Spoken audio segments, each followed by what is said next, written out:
Hey guys, welcome back to my channel, Kayla Sierra, hosted by yours truly. I'm gonna go ahead and get the elephant out of the room. I know I didn't upload at all last month, to which I apologize for. Last month was so crazy, but then also it was so amazing for me. I graduated from Full Sail, which was amazing. I moved back to Georgia, which is where I am now. I had to unpack all my things, and then I wanted to be around my family. I wanted to get back in the groove of things. I had to adjust. I've been working too because your girl's got to make her money. So yeah, I just took last month to just figure out what I want to do. I've done some rebranding and also job searching, so pray for me in that search. But yeah, guys, I promise I'm going to try my hardest to do better, especially this month. I have a lot of ideas and I have a lot of content that is coming your way, so stay tuned. Since last month was so crazy, I only got to read 2 books. So today we're going to talk about both of those books, and the first one up is Cinder Ella by Kelly Oram.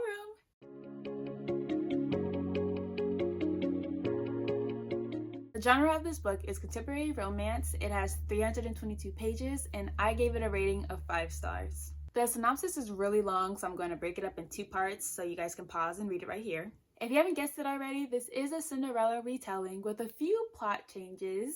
The 2 main characters are Ella Rodriguez and Brian Oliver. I'm going to go ahead and give you guys a spoiler warning. I'm not going to reveal anything too detrimental to the plot of the book, but I just want you guys to be warned if you guys haven't read these books and want to be surprised for yourself. So just stay tuned and I'll try to warn you if I am going to spoil anything major. At the beginning of this book, Ella Rodriguez, which is her full name, is only 15 years old. She's living with her mom in Vermont, and she is mixed race. Her mom is from Chile and her dad is white.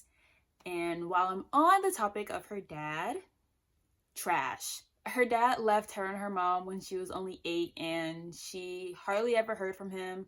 I believe it's described that he may have sent her a card every blue moon for her birthday, but after a while it was just radio silence. So her mom truly was Ella's best friend. Her and her mom are getting ready to go on her birthday trip that her mom planned for her when unexpectedly they got into a horrific car accident, and when Ella wakes up, she learns that her mother has died and she has left with 75% of her body burned. Ella has had to undergo many surgeries and she's had a lot of physical therapy, and like I said, her body is covered in scars and burns. And to make matters worse, this father, who she hasn't seen in over 10 years, is all of a sudden here and has packed her up and moved her all the way to California with his new wife and her daughters. Ella, rightfully so, is not happy about this. I don't think I would be very happy being put in that situation either. I just went through such a traumatic experience. The only person who I've really known to be my family is dead, and now I'm with someone who I haven't seen or heard from since I was a child, and his new family who he's loved and poured into, and I am completely a different person than I was before then. How am I supposed to adjust to that? And Ella does a good job in articulating her frustration, especially towards her dad, because I'm sure all of us have had situations where, people want to be there for us, but they don't know how to, or they're going about it in the wrong way and they think they're doing the right thing, but it's like, no, if you would just listen to me and hear what I'm saying, you would actually see that I'm not okay. I can give kudos to her dad for trying, but he was really going about it the wrong way. And her stepsisters, Anastasia and Juliet, if you have no haters, I must have gone missing. I will give it to Juliet because she does come around at some point, but Anastasia, we're not gonna be cool ever, and that's okay. The stepmom, she's really cool. She was trying. It was hard to get used to it. And once again, Ella was giving them a hard time. I will say that she did not let up on them. She did become a little bit more understanding towards the end, and just as she had to really grapple with the fact, like, this is my reality. Like, there's no coming back from this. There's no going away from it. Like, I'm here, and somehow I have to make peace with it. And it was hard. It was really, really hard for her. Moving from a place that was home to a house that is filled with strangers, into a school, and people are so horrible, making fun of her, bullying her, which it didn't help that her own stepsisters weren't coming to her defense. They were very much just being bystanders. And if anything, Anastasia was really the one who was fueling the fire for Ella's bullying. Ella is having a really, really hard time adjusting and finding some kind of peace in her new world. And her therapist recommends that she tries to reconnect with her old friends back in Boston, because she's really worried about Ella, and her state of mind has not been right. And she has even contemplated taking her own life, which is one of the reasons why her dad moved her to California, even though she's of age and she's an adult. He got, custody? I guess that's the word for it. Yeah, temporary custody of her, since she wasn't in the right mind to be taking care of herself. But she does eventually contact Cinder and tells him everything that she had been through, and, apologizes about being gone for so long. Unbeknownst to Ella, her friend that she's been talking to for so many years now, Cinder, is actually Brian Oliver, who is Hollywood movie star. He is a heartthrob. All the girls love him. All the girls want him, and he knows it.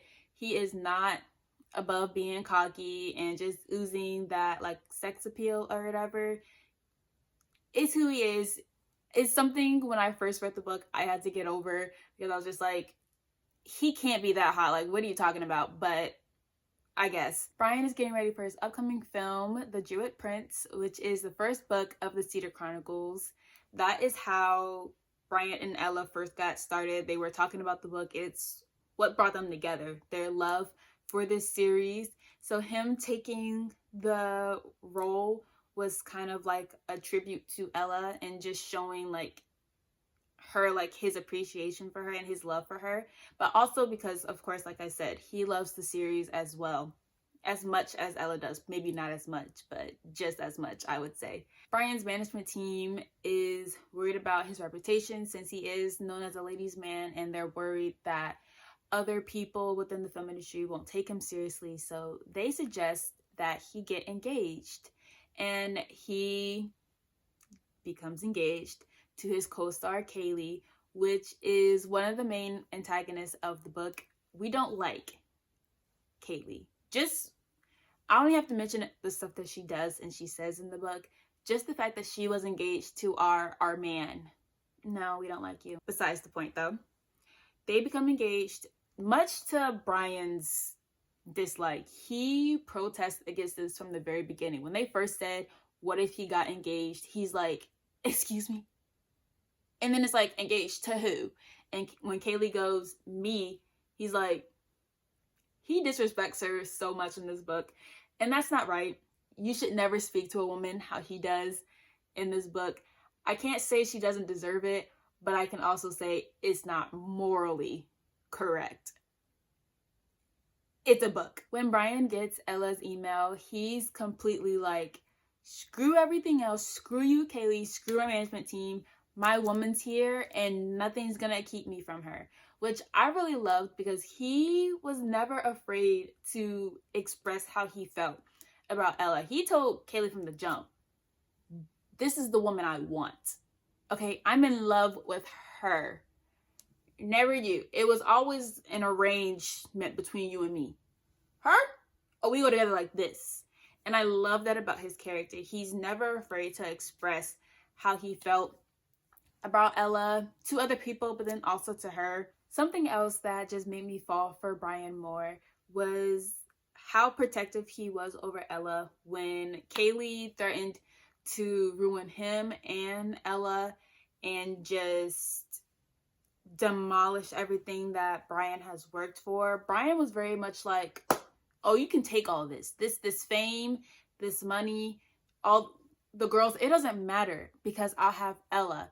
But when she threatened Ella, that's when he was like, oh, you can come for me all you want, but don't mess with her, which is one of the reasons why he goes along with the engagement, just to appease her, so that way Ella didn't have to deal with any of the troubles or the pain that Kaylee could have caused her.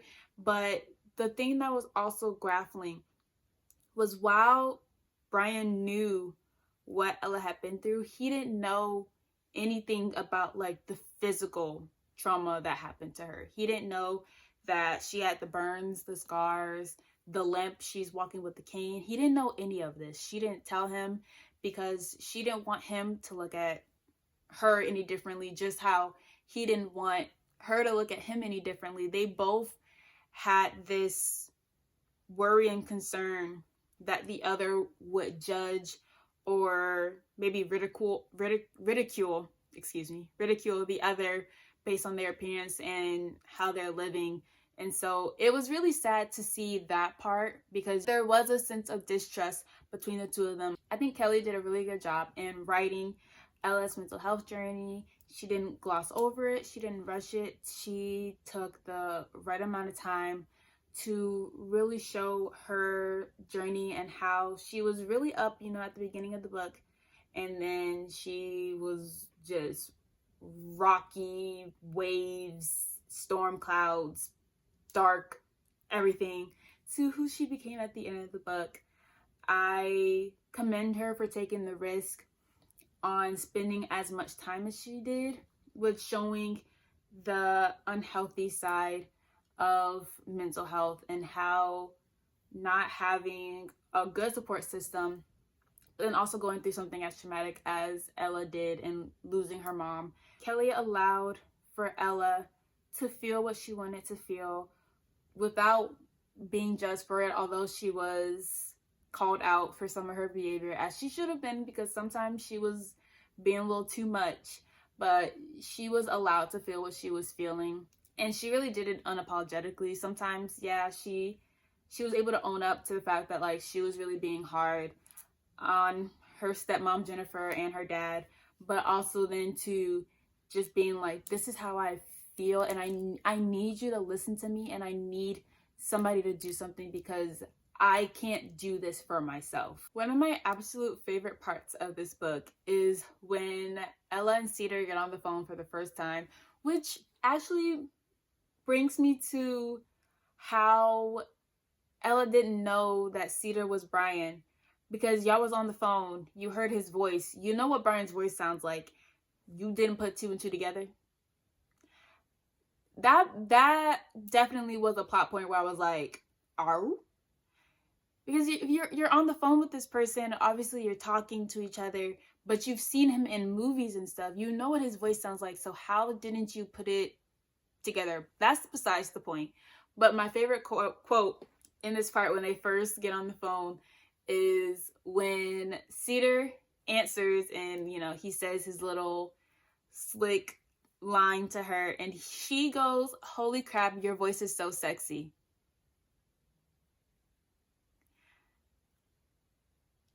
Appalled.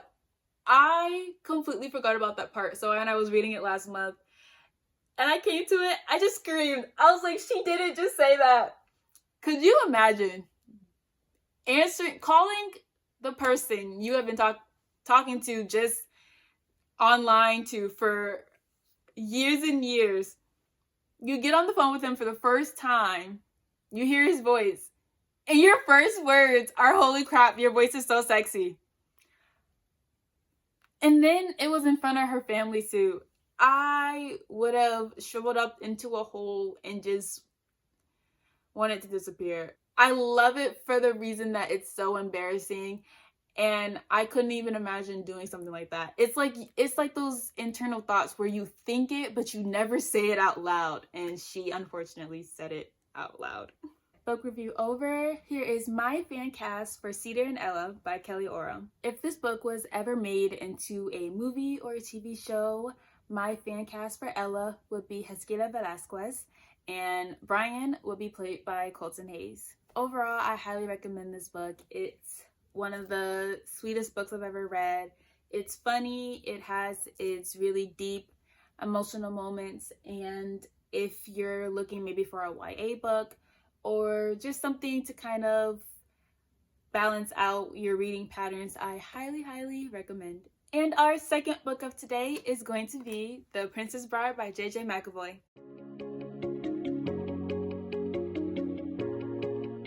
This book is also a contemporary romance. It has 356 pages, and I also gave it a rating of 5 stars.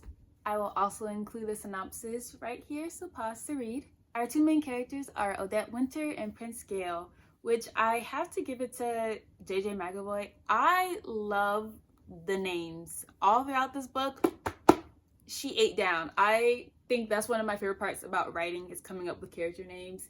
And I love all the names within this book. It's chef's kiss. Odette's father, after his passing, left it in his will that her and her half-sister Augusta would have to get married to receive their inheritance. And Odette and Augusta are very much just like, no, we're not doing that. Like, we're going to stand together. And she believed her sister was standing in solidarity with her. You can guess or make an assumption as to what Augusta was over there doing behind Odette's back. So Odette's very much like, Dad, you're a joke. Like, I'm not getting married just for some money. Oh, heck no. But her mama was like, oh, you're about to get married because we need the money. So her mom goes behind her back and starts arranging for Odette to start courting with Prince Gale, which is also kind of crazy because it's like, what kind of connections do you have to pitch your daughter as a potential wife to a prince? And if there is a natural way to do that, can someone tell me? Because while I'm aware that being a princess is not all it cracks up to be, I still want to be a princess. And what's crazy too is that Odette's father, who is a millionaire, because obviously, I mean, you're going to leave an inheritance to two daughters. He has money. So he was first married to Augusta's mom, left her, got with Odette's mom, they got married, had Odette, and then he went back to Augusta's mom and had Augusta. And it's also touched on within the book because Odette's mom is Black, but then Augusta's mom is white. While Odette is fighting with her mom about this, Gale is fighting with his family about this. He is a playboy, kind of like a rake. He doesn't want to get married, especially not to an American. He's like, what is this, a cliche?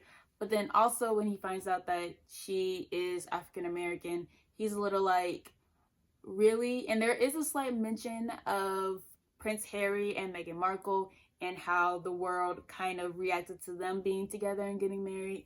So he's very much like, how do you think like the people are gonna react to us doing the same sort of thing? Which I really enjoyed seeing that, because it's the thing of like, Gale didn't know anything about Odette. Odette truly hadn't met her, but he was already sort of protecting her from the backlash and the scrutiny that comes with being a member of the monarchy and being that sort of political figure. He was already being like, why would we do that to her? Even though, yeah, we need her money and she needs us, like, I don't want to put her in that kind of situation. Despite Gale initially fighting this arranged marriage, he does eventually accept it because his father is ill, so he understands that this is more than him just being forced to marry. There is a need for the monarchy, for him to help save and preserve their family's place and status within their country. So he's like, okay, I'll go, but I'm not promising anything. When do I leave? His brother's like, you're leaving tonight. Your mom's packing your bags as we speak. So Gale quickly leaves and he heads to Seattle to meet Odette. And just like Odette's mom, she don't tell Odette this man's coming. Not only does she not tell Odette that Prince Gale is coming to Seattle, she doesn't tell her he's going to be staying in her apartment with her. Miss Yvonne, that's Odette's mom. For matchmaking your daughter with a prince, for setting her up to now be living with him under her own roof without telling her, that's when I cut the applause. Because what were you actually thinking? Forcing them to be under the same roof was not the smartest decision, not in the beginning, because Odette was still fighting this. She was still very much like, I'm not getting married to no prince, mama. And to be in her house and Gale and his 2 bodyguards just showing up, I couldn't be in that kind of situation. Like, I'm calling the police, and then everything would have just been ruined. Like, people would have known that, like, Gale was there. The whole mission would have been turned upside down. Then Augusta and her mom would have known that Odette was looking to getting married, trying to get her inheritance. It would have been a whole cluster. Odette doesn't really handle the whole situation with grace. She very much lashes out at Gale, and she lashes out at her mom, and she protests hard. And while she kind of comes to terms with it slowly here and there, she's just very much against the whole thing. And Gale is slowly chipping away at her exterior. Like, Gale is charming her, sending her roses, writing her letters. He's like, I'm here no matter what. Like, I'm not going anywhere. The only option is for us to get engaged and get married. Like, there's no leaving with that not happening between us. So he's kind of worming his way into her life, and she is fighting it. She is fighting it. And even though, like, they go on their first date, which is probably one of my favorite scenes of the entire book, is their first date, and she's feeling the charm. They're seeing, like, the attraction between each other, and she's just like, I gotta go. I don't know how she could, after the moves this man was putting on her. Got me over here blushing just thinking about it. But it just goes to show just how strong Odette was, and she wasn't gonna let herself be charmed that easily and just accept basically giving away her life. She was just like, we're gonna have to do something about this. There's no just getting married and that's the end of it. I need to know you as a person. And that is exactly what Odette and Gale begin to do. They go on dates with each other. Throughout the story, I really empathized with Odette, with her struggle to be happy and to open up to Gale, which is very similar to how Ella was in Cinder and Ella. Odette didn't have a hard life growing up, but she very much was a child who had to grow up really fast because her mom was, I believe, Miss USA and then Miss Universe, I believe. So she was very beauty pageant and was used to having things about her. So then when Odette came along and she got pushed and forced into doing pageants as well, Odette didn't have a normal childhood. She had to be the smartest, the prettiest, and then also seeing her mom and her father, their kind of tension and the arguing and stuff, she had to be there for her mom in ways a child shouldn't be there for the mother. She had to act as the mom, and Yvonne very much acted like a child plenty of times within the book, and I was like, aren't you the mama? Act like it, please. So Odette took her time and trying to live her life for herself, which is one of the reasons why she didn't want to get married. For really her childhood, teenage, and then coming into her adulthood, her life wasn't her own. Her decisions weren't her own. It was always what her mom and what her dad wanted from her. It's really hard on her. Also then being an older sister and watching Augusta do these things that they had promised each other they weren't going to do and causing that rift between them. Odette doesn't really have anybody to talk to besides Gale. There isn't anyone really in the book that Odette calls friend or that she can lean on. She really just has her mom and Gale.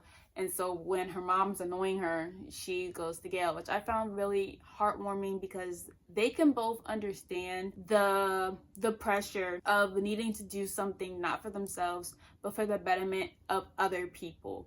It's like we have to give up our wants and our desires because everybody else needs us to, which is a really tough pill to swallow. And if I'm being honest, I would have a hard time accepting that as well. Like, but why do I have to do it? And they both come to an agreement with each other to figure this thing out, but then to also not force each other to start having feelings or to make it something that it wasn't. They were very mature about everything, and that's what I loved about both of them. They knew how to communicate with each other, and slowly but surely the hard exterior started being chipped away. Like I said, Gale was about Odette. He was just trying not to like scare her away, so he charmed her real slowly, and Odette was letting him in and kind of feeling it out. By the time they shared their first kiss, I was like, finally! Like, we all knew, I knew they wanted to kiss from the first date. One of my other favorite parts of this book was definitely the letters. Like, you're telling me that this man and Odette were both writing letters to each other? I think handwritten letters is probably one of the most romantic things ever. It just shows the dedication to wanting to communicate to that person, but then also it can show how heartfelt it is. Yeah, I giggled and I blushed the whole time reading the letters. It's truly one of my favorite parts. Since Odette is a singer in this book, I really would love to see some of her lyrics, or even hear if maybe JJ McAvoy had thought of writing some of the lyrics to some of the songs that are mentioned in the book. That's something that I would love to see as a reader, but then also as a writer, because I love writing poems. I've written a few songs, I guess. And so when I see that in books, I'm just like, oh, like, I love it. I want to hear it now that I've read it. And so it's something that I would have to probably reach out to the author and just be like, hey, did you ever think about this? Like, is this just something you came up with, or did you ever dive deeper into it? And maybe that's in the second book, and I will have to wait and see that. But I really loved that Odette had that as a way to express herself. Ella had her blog, and Odette has her songs as a way to express her feelings, even though Odette struggles with stage fright. And we see that when Gale goes to her concert, how she kind of clams up and is like, no, like, I can't do this. And he cheers her on, and she's able to perform, and it's all good. I think that she probably has a voice of an angel, I'm sure. And I would love, if this was ever made into a movie or a TV show, I would absolutely love to hear her songs. All right, with that book review aside, I'm going to get into the fan casting for The Princess Bride. When I was picturing Odette, it was really hard to find someone who just matched her description as it is in the book, but I believe that Ella Balinska is a perfect person to play Odette if this was made into a film or a TV show. I think she's a beautiful woman, obviously, and while Ella is British, she would have to do an American accent for the sake of Odette, since Odette is American. And I would also see Halle Bailey as Odette, maybe lending her singing voice, because I'm not sure if Ella can sing and if she can do the singing parts for Odette's songs. So I would see Halle as the person singing for Odette. I think she has a beautiful voice, and she has that angelic feel that Odette puts within her lyrics and everything. So I think these two women, even if Halle got the role of Odette, I think it would be a great choice. The person I think should play Prince Gale is Theo James, and I am going to just leave it at that. And if we look back at the cover, while it isn't a direct likeness between the two of them, I think that Theo James has the right amount of charm, kind of not necessarily sex appeal, but he has the charisma, that's what the word I'm looking for, charisma, to play Prince Gale. And then he also has the accent that Gale has. I just think it would be an amazing cast regardless of whoever was playing Odette, as long as Theo James was playing Gale. Like, I will email whoever I have to email about that if they ever say that they're doing this as a movie. Theo James, immediately. There's so much more I could say about this book. I'm sure you guys were wanting to know more or get some more information about what happens, but I didn't want to spoil anything. There's just too much. There's too much, and even though it is only 356 pages, I can truly say that every word on each page is a tug at the heartstrings. What Gale and Odette go through individually, but then also together in their journey to not even love each other, but to find comfort and friendship, which is a great foundation to a relationship. If you're looking for a great romance with another fairy tale feel, but you want something that's a bit more mature, I highly recommend The Princess Bride. So yeah, guys, just like that, we are at the end of today's video. It feels so good to be recording and being back talking to you guys about these books. If you want to know anything more about these books or maybe try and find them, I will put links in the bio so you guys can go on there and support them. If you have any recommendations for me, you can comment them or DM me on Instagram. Make sure you guys like, comment, and subscribe to my channel and share this with all your friends. I've been Kayla Sierra, and I will see you in the next video. Bye!